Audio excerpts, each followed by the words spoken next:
Hey, this is a M4LS, former KA4AXS. Just doing a reflection here on old QSL cards and the old school ham radio. And this is part 2 of my QSL cards. But, you know, look, this is Stanford University. How beautiful that card was. I mean, I have it. This is like from the 70s or early 80s. I'm not going to pull it out. You know, people wrote personal notes. Ham radio got really personal to me. I mean, we wrote cards, we wrote each other notes. You just don't do that anymore. I mean, people still have QSL cards, but you got to send self-addressed stamped envelope and all that kind of stuff. And it's quite the process. And, you know, now you can log on to Club Log and pay €5 for someone to send a card. Look, this guy filled up the whole entire card from some station in California, from the Netherlands, Northern Ireland, Corsica. I mean, these are just from all over the world, but still, they were handwritten notes. It's just unheard of today. And I just appreciate that. I just appreciate the time those people spent.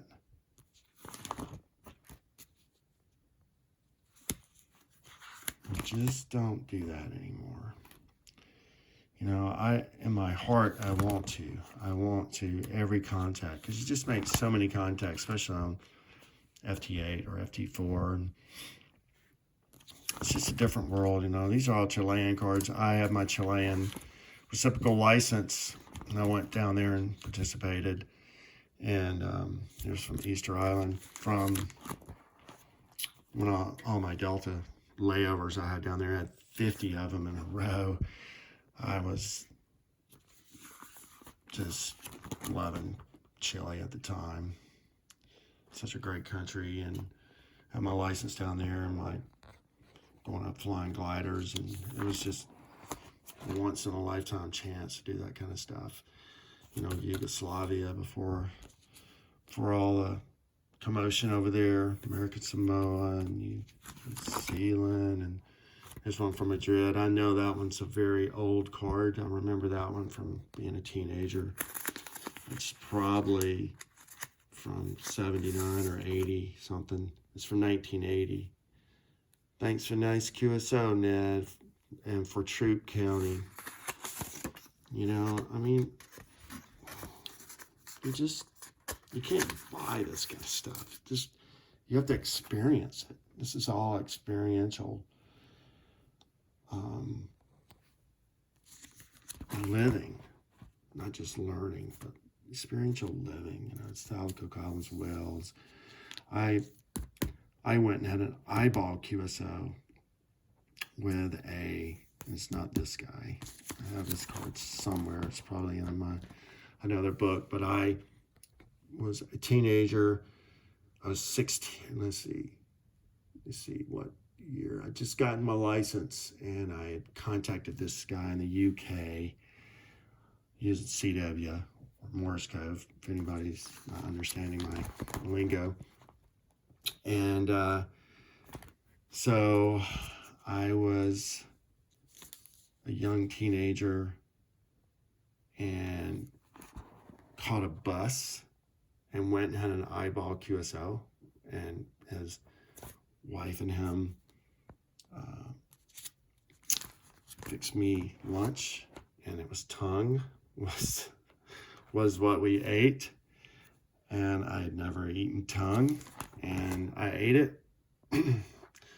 That was quite the experience. And then he had his radio set up, and he had my QSL card on his wall, but I know he put it up there just for the show because he had tons of cards, and I just had a really basic card back then.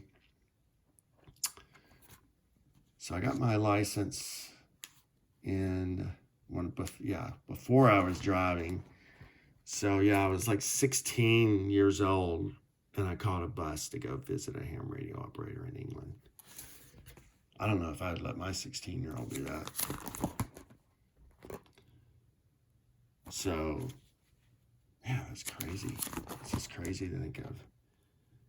Even went to the Smithsonian Institute and operated their station. I don't even think they have a station anymore. I mean, ham radio is kind of just a dying thing in some ways, but then there's people interested in it. I mean, it's all done by radio. It's not through the internet. This is all physical contact with radio waves from an antenna that you made yourself. And then you had these cards that you sent through the mail system, and you hope that they made it, you know? And it's just a, this is a very old QSL organizer here. This is from the 70s. That was my first card there, my first QSL card. Then I had an SR71. I was so proud to get worked all states and worked all continents. And, then I had when I was at Kunsan, I had my license in Korea. And a lot of these are, these are all just old school cards from the 70s. And,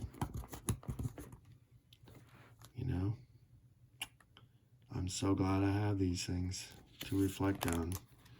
They talked about, savoring the past as a form of sports psychology, or just psychology in general.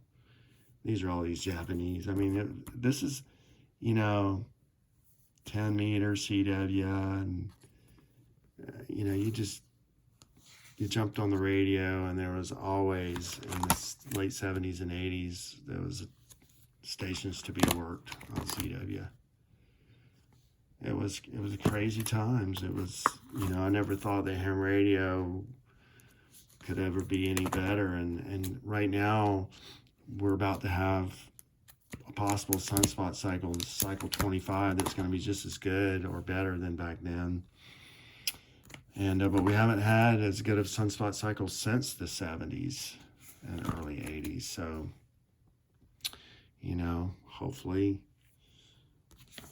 this is going to bring life to a lot of ham radio activity, because every boost is always something that's very good to have to further the hobby.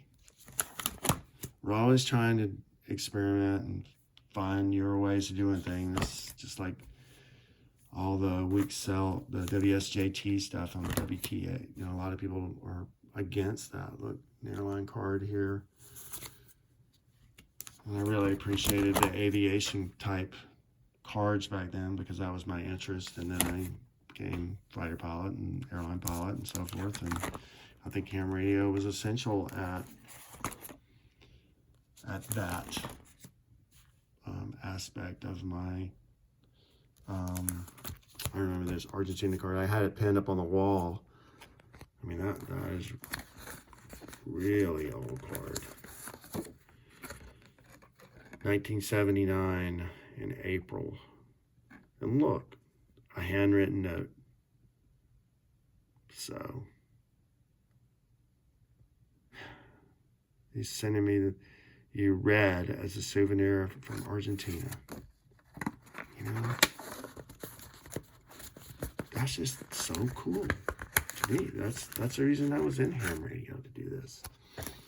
And now, this is what you get, which is fine, but this is better. You just can't beat it. Look, here's a Marine F4 and the CBs. I have my aviation stuff all here in one little section. Here's when I went up, and this was NN3SI, Smithsonian Institute. I operated that station. Here I am. And nope, we don't have that anymore. Budget cuts, probably. Something that was... Oh, here's the eyeball QSL I was talking about. That was in 1980. Okay. So I just gotten my license in 79. So I was 17 years old. And I talked to him in January, and then July, 6 months later, I'm eating lunch at this guy's house in Blackpool. How cool is that?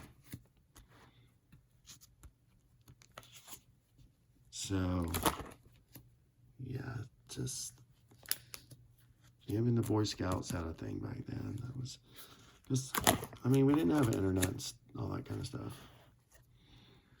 Oops, that's an old picture there. Old girlfriend. Yeah, that's another story. So, yeah. Look, someone gave me a report in April of 1988 that on 40 meters that I was crisp and raspy tone noted, thought you'd like to know.